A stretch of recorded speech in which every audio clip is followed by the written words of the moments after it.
The silence after the impact. December 21, 1945, 5:45 p.m., Heidelberg Army Hospital, Germany. The clock on the wall clicks once more. A nurse stills her breath. Outside, Winter presses cold fingers against the windows of the military ward. Inside room 305, the sound of oxygen fades. General George S. Patton is dead. No bugle sounds. No honor guard yet. Just the low hum of electricity, the smell of antiseptic, and a doctor slowly removing his gloves as if time itself has thickened. Patton's body lies rigid beneath white sheets, his frame smaller now without the fire that once drove tanks across Europe. The helmet is gone. The pistols are gone. Only the man remains, still, silent, finished. A chaplain murmurs a prayer meant for no one in particular. Down the corridor, an orderly turns his face toward the wall. Outside the hospital, American staff cars idle, exhaust fogging the dusk. No one speaks. They already know what this means, not just the death of a man, but the sudden end of a force that never slowed, never softened, never asked permission. Patton had survived North Africa. He had survived Sicily. He had survived slaps, scandals, and supreme commanders who barely tolerated him. But a traffic accident on a quiet German road had done what the Wehrmacht could not. Word moves fast, faster than footsteps. Within minutes, telephones ring in Allied headquarters across Germany. Messages are typed, erased, retyped. The phrasing matters. Every word will be read, studied, remembered. General Patton expired at 1,745 hours. In Paris, a staff officer lowers his pen and stares at the paper longer than necessary. In London, the news lands like a muted explosion. Field marshals who once cursed Patton's recklessness now sit silently, remembering how often his aggressiveness saved their flanks. In Washington, the Pentagon lights burn late. And then the cables cross oceans. Across the Pacific, thousands of miles away, the message reaches Tokyo. Supreme Commander for the Allied Powers. Commander of the Southwest Pacific. 5-star General Douglas MacArthur. It is early morning in Japan when the aide enters MacArthur's headquarters. The general stands tall near a window, corncob pipe resting between his fingers, cap set at its familiar angle.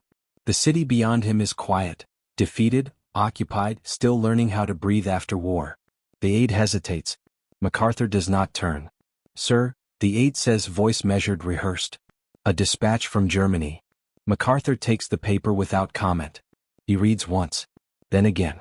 Patton's name sits on the page like a challenge, even now. For a moment, the room contains no sound at all. No footsteps. No traffic. No radio chatter. Only paper against skin, and a mind moving through decades of rivalry, clashes, judgments, and unspoken respect. These two men were never friends. They were opposites carved from the same unforgiving stone. Patton, blunt, explosive, obsessed with movement and attack. MacArthur, theatrical, controlled, deliberate, a master of distance and symbolism. They argued without ever sharing a battlefield. They judged one another through reports, rumors, and reputations. Each believed the other dangerously flawed. Yet both understood something few ever could. What it cost to command men to their deaths. What it meant to carry victory and blame in equal measure. What loneliness sat at the top. MacArthur folds the paper carefully. The aide waits for instruction. A statement, a reaction, something predictable. None comes. MacArthur walks slowly to his desk and sets the message down as if it weighs more than it should. His jaw tightens, not in anger but calculation. Or memory. This is not just the death of a fellow general. This is the silencing of a symbol. Patton had been inconvenient to peace. Too loud. Too aggressive. Too honest about the nature of war in a world eager to forget it. And now the world would speak about him. Some would condemn him. Some would sanitize him. Some would reduce him to a caricature of profanity and speed. MacArthur knows this. He also knows that what is said next, what he says, will shape how Patton is remembered when the uniforms are packed away and the war becomes history. The aide clears his throat softly. "Sir, shall I prepare a response?" MacArthur does not answer at once. He looks back toward the window. Toward a country still rebuilding from fire. Toward soldiers drilling in silence below. Toward a future already rewriting the past. When he finally speaks, his voice is low, measured, unexpected. And the words he chooses will shock nearly everyone who hears them. Arrival across oceans. Tokyo, Allied Headquarters, December 22, 1945, 0620 hours. MacArthur does not dictate a statement immediately. That delay is deliberate. Across the room, the aide waits, trained not to interrupt thought when history is being weighed. Outside, a formation of American military police marches past the building, boots striking pavement in perfect rhythm. Occupation duty. Order imposed where chaos once ruled. MacArthur listens to the sound for a moment longer than necessary. Patton would have hated this phase of war. No tanks advancing. No flanks to turn. No enemy to break. Just administration. Governance.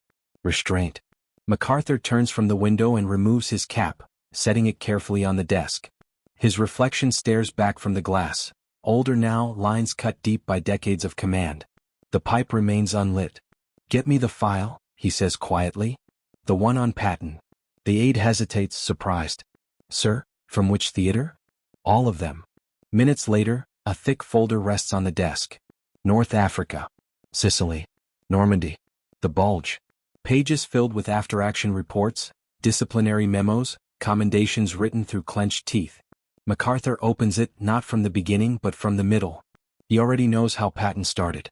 What interests him is how Patton endured. The slapping incidents are there, carefully summarized. The fury of Eisenhower. The pressure from Washington. The calls for removal. MacArthur reads the lines without expression, his fingers tracing margins where other men once argued Patton's fate. MacArthur had his own scandals. He knows how quickly a reputation can pivot. He turns another page. Third Army. August 1944. Breakout from Normandy. Patton's armored columns surge eastward, consuming miles faster than planners thought possible. Fuel shortages. Improvised logistics. Aggression bordering on disobedience, yet producing results no cautious commander could match. MacArthur exhales through his nose. Patton never learned moderation. But he understood momentum. That MacArthur respects. The file continues. Relief of Bastogne. Counteroffensive against the German Ardennes push. A general who sleeps 4 hours a night and demands his men move even when their bodies protest. MacArthur closes the folder. The aide shifts slightly, uncertain. "You knew him, sir?" he asks. MacArthur does not correct him. "No," he says instead. "I knew of him." Pause. And that was enough. They had never met face to face. No shared campaign. No handshake beneath flags. Their rivalry existed through cables, headlines, whispers and command rooms. Patton thought MacArthur theatrical, too slow, too political, too focused on image. MacArthur thought Patton dangerous, a blade without a sheath, liable to cut friend and foe alike. Yet in private moments, when maps were rolled and rooms emptied, MacArthur understood what Patton represented. Unfiltered war. Patton spoke what others softened. He believed victory came from violence applied without hesitation. He frightened politicians because he refused to pretend peace was gentle. And now Patton was gone. Killed not by enemy fire but by the quiet randomness of survival. MacArthur considers the irony. "So," he says at last, turning back to the aide, "the world will want a statement." "Yes, sir." "They will expect something restrained." The aide nods. MacArthur's mouth tightens almost imperceptibly. "They will not get it." The aide looks up. MacArthur walks back to the desk and pulls a blank sheet of paper toward him. He does not ask for a typewriter. He does not dictate to a secretary. He writes himself. The pen moves slowly at first, then faster. The language forms not as policy but as judgment. MacArthur chooses each word carefully, aware that this message will be read not just by generals but by history. Across the globe, others are already framing Patton's legacy. Some describe him as reckless. Others as insubordinate. A brilliant tactician, yes, but politically impossible. MacArthur knows that if those voices dominate, Patton will be remembered incorrectly. And MacArthur, for all his ego, despises inaccurate history. He pauses mid-sentence. The aide can see the hesitation now. This is not calculation, this is decision. MacArthur has spent a lifetime defending his own legacy. Incheon. Bataan. The Philippines. Each word scrutinized, debated, weaponized. Now he must decide whether to extend that defense to a man who challenged everything he believed about command style, yet embodied the same brutal commitment to victory. The pen touches paper again. What emerges is not condolence. It is elevation. MacArthur finishes writing and reads it back once, silently. His expression does not soften. If anything, it hardens with resolve. "Prepare this for release," he says, handing the page to the aide. The aide reads the first line. His eyes widen. "Sir, this will surprise people." MacArthur meets his gaze. "It should." Outside, radios across the world are warming up. Correspondents prepare retrospectives. Editors argue over headlines. Was Patton a liability? A hero? A relic of a violent age? None of them know yet that one of the most powerful men alive is about to reshape that conversation with a single statement. A statement that does not bury Patton quietly. A statement that places him among the indispensable. A statement that, coming from Douglas MacArthur of all men, will force even Patton's harshest critics to reconsider. The aide folds the paper carefully as if it might shatter if mishandled. "I'll transmit it immediately, sir." MacArthur nods once. As the aide turns to leave, MacArthur speaks again, almost to himself. "War does not need men like Patton in peace," he says softly. But peace forgets how much it needed men like him. Across the Pacific, the cable begins its journey. And when its contents reach the world, shock will follow. Because of what MacArthur says next. And what it reveals about the bond forged between rivals who never stood side by side. The words that cross the world. December 22, 1945, 1140 hours, Western Union Cable Office, Tokyo. The message leaves Tokyo encoded, stripped of tone, reduced to characters and timing. It crosses the Pacific beneath the sea, then surfaces in relay stations where operators sense, without knowing why, that this cable matters more than most. By the time it reaches Washington, clerks stop chewing their pencils. By the time it reaches Europe, editors straighten in their chairs. The statement is short, measured, and utterly unexpected. Douglas MacArthur does not mention Patton's flaws. He does not soften his reputation. He does not apologize for him. Instead, he elevates him. MacArthur calls Patton one of the great captains of American arms. A phrase heavy with meaning. Not a colorful commander. Not a controversial figure. A captain, the kind history only grants sparingly. In London, a senior correspondent reads the line twice, then once more aloud. Around him, the newsroom quiets. In Paris, a former resistance fighter shakes his head slowly. "From MacArthur?" he asks. "That MacArthur?" In Washington, a general who once argued for Patton's removal closes his eyes briefly, then exhales. The ground has shifted. MacArthur goes further. He writes that Patton possessed the ruthless clarity of purpose required in modern war, a quality many admired but few dared praise publicly. He frames Patton's aggression not as recklessness but as necessity. This is no eulogy written for comfort. It is a verdict. And coming from MacArthur, the general known for discipline, restraint, and political precision, it carries extraordinary weight. Across army mess halls in Germany, soldiers gather around radios as the words are read aloud. Forks pause halfway to mouths. Conversations stop. Third Army veterans exchange glances. They recognize the truth immediately. Patton had driven them mercilessly. He had cursed them, pushed them, demanded the impossible. And he had kept them alive by ending battles faster than anyone thought possible. A sergeant in a winter jacket mutters, "Damn right," under his breath. Not everyone agrees. In Washington, civilian officials bristle. Patton's post-war comments about denazification still sting. Some fear MacArthur's statement glorifies a man ill-suited for the peace they are trying to build. But the statement cannot be walked back. It is official, permanent, stamped by one of the most powerful commanders of the war. MacArthur has chosen his side, not in rivalry but in legacy. Across the Atlantic, Eisenhower reads the statement alone. He does not smile. He does not frown. He knows what this means. 4 months, Ike has carried the burden of defending Patton while disciplining him, an impossible balancing act. Now, with Patton dead, MacArthur has removed that weight by reframing the entire argument. Patton was not a problem to be managed. He was a weapon to be used, and weapons are not judged by politeness. In a quiet office in New York, a magazine editor tears up a draft obituary and starts again. The angle has changed. The tone must change. The public conversation is shifting in real time. And beneath the headlines, something deeper is happening. MacArthur's words are forcing the world to confront an uncomfortable truth. That victory in World War II did not belong only to planners and diplomats, but to men willing to embrace brutality in order to end it. Patton embodied that truth too openly for comfort. Now MacArthur has said it out loud. Late that night in Tokyo, MacArthur stands alone again at his window. The city lights below are dim, rationed, restrained. He knows the reaction will be mixed. He also knows something else. This statement will outlive him. Historians will quote it. Debates will orbit it. Future officers will study it. And somewhere in that future, Patton's name will be spoken not as an embarrassment, but as a standard. MacArthur has closed the file. But the story is far from over. Because the words he released do more than honor Patton. They expose a truth about MacArthur himself. And about the kind of men history ultimately depends on. Legacy in motion.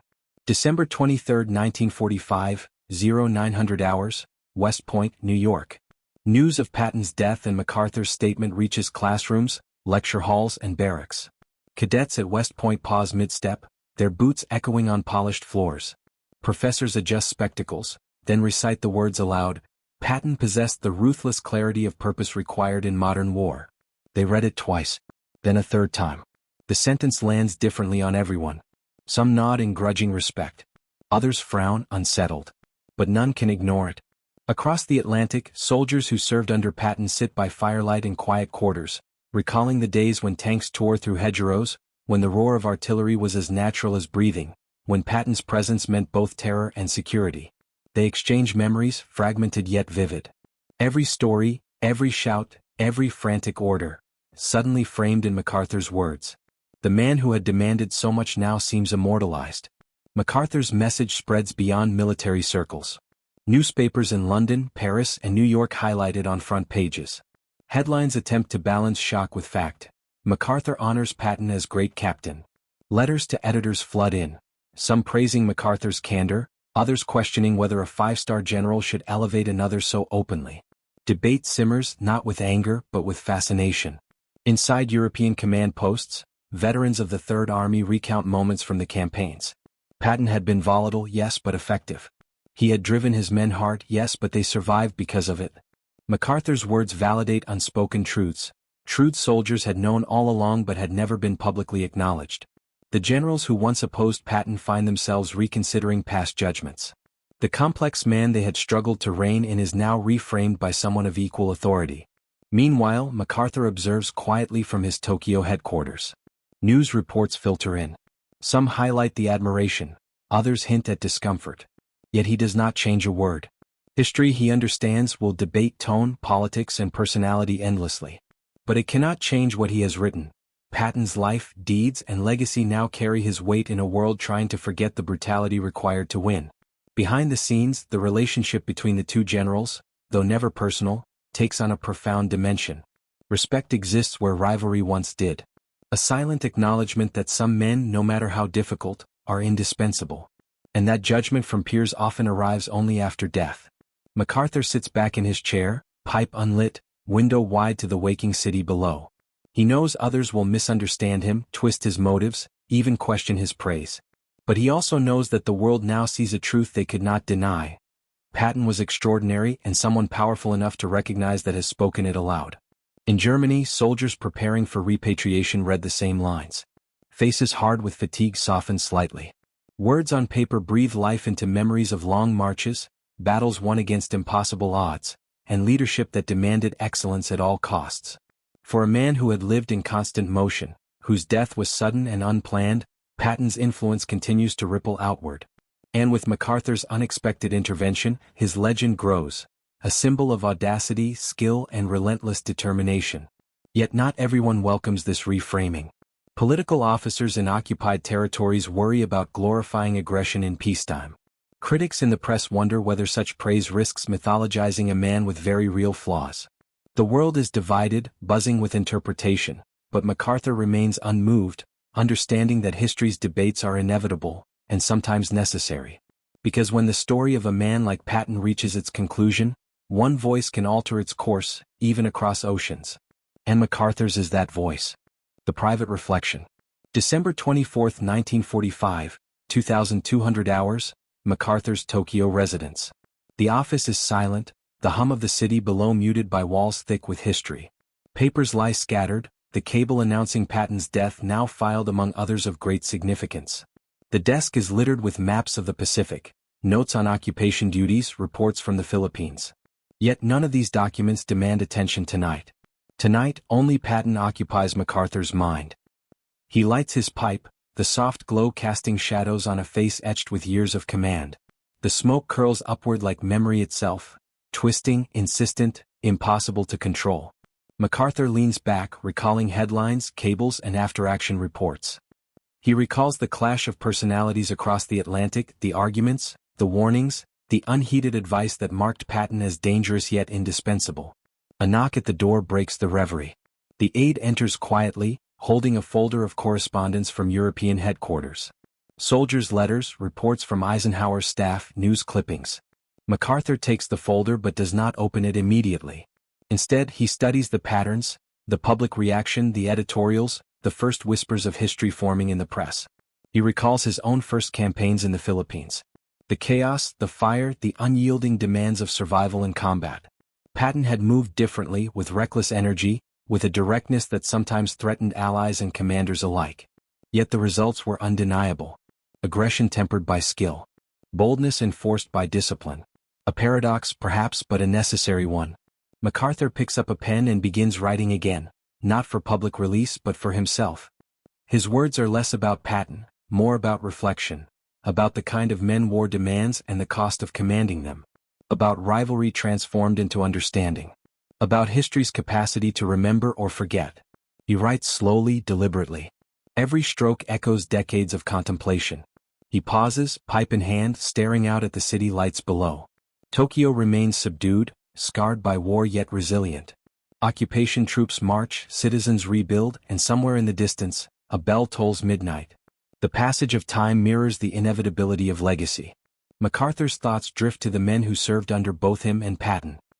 He recalls whispered stories, quiet confessions of respect, even admiration, from soldiers who had faced death under the command of both men. He realizes that while the world may debate, the men who lived through the battles already know the truth. And yet, the final understanding comes not through victory reports or public statements, but in silence. In a quiet room thousands of miles from Europe, MacArthur recognizes what Patton's life represented: audacity, mastery of movement, and a willingness to risk everything for success. These were traits that terrified many, inspired others, and ultimately shaped history itself. He leans back, pipe extinguished, and whispers to no one. Men like him are never fully understood in life, only remembered in death. A faint knock at the door interrupts the reflection. A junior officer steps in, hesitant. "Sir, the press has begun analyzing your statement," he says. "Some are calling it unprecedented." MacArthur does not respond immediately. He folds his hands, eyes narrowing slightly. "Unprecedented," he murmurs. "History does not need precedent. It needs truth." And with that, he turns his gaze back to the window, knowing the storm of reactions will begin tomorrow, but confident that the words he has released will resonate far longer than any debate or criticism. Even across oceans, even decades later, the weight of what he has acknowledged cannot be ignored. Because this is more than tribute. This is a recognition of a kind of courage that history rarely honors. And the world is just beginning to understand it. The shockwaves across command. December 25, 1945, 0700 hours, European Allied Headquarters. The morning breaks over a frost-lined courtyard in Germany, and yet the chill inside Allied offices feels heavier than winter. Men shuffle in overcoats, glancing at the newspapers, at the dispatches, at one another. Patton's death had already shaken the world, but MacArthur's words had done something far more dangerous. They reframed it. In Paris, staff officers gather around a radio, tense faces illuminated by flickering light. The voice on the air reads MacArthur's tribute verbatim. Patton possessed the ruthless clarity of purpose required in modern war. The words echo in corridors once filled with orders and arguments, and even in the middle of peacetime duties, they reverberate. Generals who had publicly criticized Patton exchange wary glances. Some mutter under their breath, begrudging respect creeping into their tones. "MacArthur, of all people," one says. Another nods, realizing that the judgment of one five-star general has shifted the narrative entirely. In a matter of hours, history itself seems to pivot. Meanwhile, soldiers who had served under Patton read the reports aloud in mess halls and barracks. Eyes widen, voices falter, and silence follows. They recall grueling night marches, blistering offensives, and Patton's unrelenting drive. He had demanded perfection, yet his men had survived, thrived even. The statement validates what they already knew but could never say in formal reports. In London, a war correspondent shakes his head at the telegram. "Unheard of," he mutters, realizing that MacArthur's praise comes not from sentimentality, but from judgment, the kind of assessment only a peer, a rival, could deliver. Editorial teams debate whether to reprint obituaries, rewrite columns, or leave narratives unchanged. But the tide has turned, MacArthur's voice cannot be ignored. Back in Tokyo, MacArthur reviews incoming reactions. Telegrams from Allied capitals, clippings from newspapers, even intercepted chatter from neutral sources, all confirm the effect of his words. He studies them without a flicker of emotion. For MacArthur, this is not about fame nor about legacy. It is about setting the record straight. He reflects on the irony. Patton had been brash, insubordinate, prone to fury, a man whom bureaucrats despised and soldiers loved. Now, even from across oceans, his brilliance is undeniable, endorsed publicly by a man he had never met. A subtle, unspoken reconciliation of two disparate approaches to command. One explosive, one calculated, one audacious, one disciplined, both essential to the outcome of war. Yet controversy simmers. Some critics argue MacArthur has glamorized recklessness. Politicians whisper that celebrating aggression may encourage future chaos. Newspapers debate morality versus effectiveness. But MacArthur does not respond. He allows the world to wrestle with the implications while he knows the truth. Courage in battle is neither safe nor convenient, and it cannot always be praised without discomfort. In Germany, Third Army veterans gather around the remnants of a radio, sharing memories as if MacArthur's words have returned a measure of honor stolen by politics. Faces hardened by combat soften. Laughter and disbelief mingle. "The old man would have loved this," mutters a sergeant, thinking of Patton's intensity, his fiery speeches and unyielding demands. And somewhere above it all, in Tokyo, MacArthur stands once again by the window, watching dawn break over the city. He understands the power of words to shape history, how a statement can reverberate through time, rewriting narratives, validating sacrifices and confronting uncomfortable truths. History has begun to turn its page. Rivalry transformed into respect. December 26, 1945, 1800 hours, Washington, D.C. and Tokyo. By the time evening settles over Washington, the impact of MacArthur's statement is undeniable. Congressional aides, military historians and journalists debate the implications in offices and newsrooms alike. Some argue that MacArthur has overstepped, that honoring Patton so openly could inflame old rivalries. Others quietly acknowledge the truth. History often waits until death to measure greatness accurately. Inside the Pentagon, veterans of strategic planning meetings with Patton recount his unpredictability, the reckless confidence, the sudden advances, the fiery speeches that made allies anxious and enemies terrified. Yet, despite disagreements and friction, a common sentiment emerges. Without Patton, campaigns would have faltered. Without his audacity, lives may have been lost. MacArthur's words cement that truth. Across Tokyo, MacArthur studies incoming cables from both Europe and the United States. He reads opinions, editorials, and personal letters from officers whose lives had intersected with Patton's. He does not comment, he only observes. In his silence lies acknowledgement, an understanding that rivalry had always coexisted with respect. The two men, though opposites, shared the burdens of command that few could comprehend. He recalls the countless dispatches, the critiques, the rumors, the carefully measured judgments of one general toward another. For decades, Patton's boldness had clashed with MacArthur's meticulous planning. Each had questioned the other's approach. Patton, impatient with diplomacy, MacArthur, disdainful of impulsiveness. And yet, through distance and difference, MacArthur recognizes the qualities in Patton that few dared to name aloud: brilliance, courage, and an unwavering commitment to victory. In Washington, the statement reshapes public perception. Newspapers update headlines, historians revise timelines, and soldiers at posts from Germany to France discuss the audacity of two generals who never stood side by side yet now share an invisible bond. MacArthur's acknowledgement reframes Patton not merely as a controversial figure but as an essential part of the Allied victory. Even critics find themselves pausing. Some grudgingly admit that audacity, unchecked by fear or convention, can produce results in war that diplomacy alone cannot achieve. MacArthur, the master of measured conduct, has provided a validation that only a peer of equal stature could. His tribute bridges the gap between admiration and legacy, ensuring that Patton will be remembered not for mistakes but for impact. In Tokyo, MacArthur sits quietly by his desk, reflecting on what leadership demands. He understands that the battlefield measures more than courage, it measures results. Yet he also knows the fragile balance between aggression and recklessness, between impulse and calculation. In honoring Patton, he honors the truth of command, a truth too often obscured by politics, public opinion, or the comfort of hindsight. Across continents, MacArthur's words create a new narrative. Patton is no longer only the brash, controversial commander. He is recognized as an instrument of strategy, a symbol of daring, and a general whose contributions cannot be minimized. Rivalry has transformed into respect, judgment into legacy, and history itself bends to acknowledge the complexity of men who shaped it. And in that quiet acknowledgement, MacArthur realizes something profound. Honoring a peer, even one never met personally, is not a concession. It is an act of integrity, a commitment to truth over convenience, to courage over criticism. The world has begun to see both men differently. But the story of Patton's legacy, and MacArthur's role in shaping it, is far from complete. Immortality in words. December 27, 1945, 1,200 hours, across the Allied world. The ripple of MacArthur's statement has become a wave. Newspapers in London, Paris, and New York print it verbatim. Radio broadcasters read it aloud to audiences still grappling with post-war adjustments. Soldiers, veterans, and civilians alike pause, absorbing the weight of a five-star general publicly praising one of the most controversial commanders of the war. In mess halls and barracks, Third Army veterans recount Patton's exploits with renewed vigor. Blistered hands recall gripping steering wheels through mud and snow.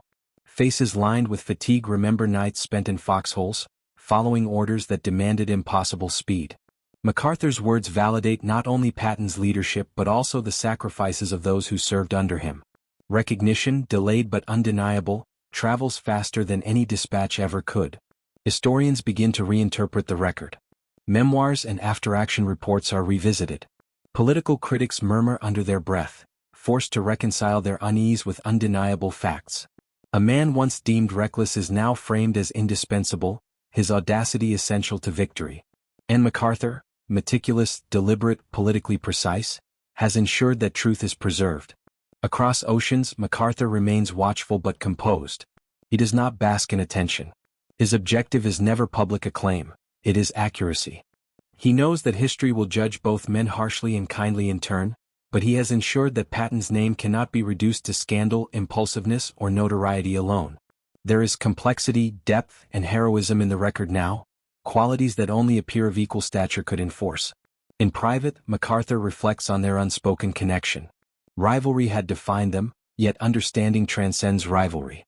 Patton's death had been sudden, accidental, and tragic, but MacArthur's words ensured that it would resonate meaningfully. In doing so, he honors not only a general but the enduring principles of courage, audacity, and responsibility inherent in leadership. The statement begins to shape educational curricula, public memory, and even military doctrine. Cadets and soldiers study Patton not as an anomaly but as a case study in decisive action and command under pressure. MacArthur's acknowledgement cements a lesson both timeless and universal. Leadership is as much about results as it is about courage, and history remembers the consequences of both. For MacArthur, the moment is quiet yet monumental. Across continents, his tribute ensures Patton's immortality, translating personal respect into historical acknowledgement. A rivalry transformed into recognition, and a life cut short becomes a benchmark for valor. The world now remembers not only the man who charged through Europe with unrelenting force but also the peer who understood, and honored, the measure of his greatness. Patton's death may have closed a chapter, but through MacArthur's words, it opened a dialogue with history itself. One that continues to echo decades later, about courage, audacity, rivalry, and the rare understanding that only those who bear the burdens of command can truly achieve. And in that enduring echo, the world discovers the truth. Some men are remembered not for the wars they fought alone, but for the recognition they inspired in others.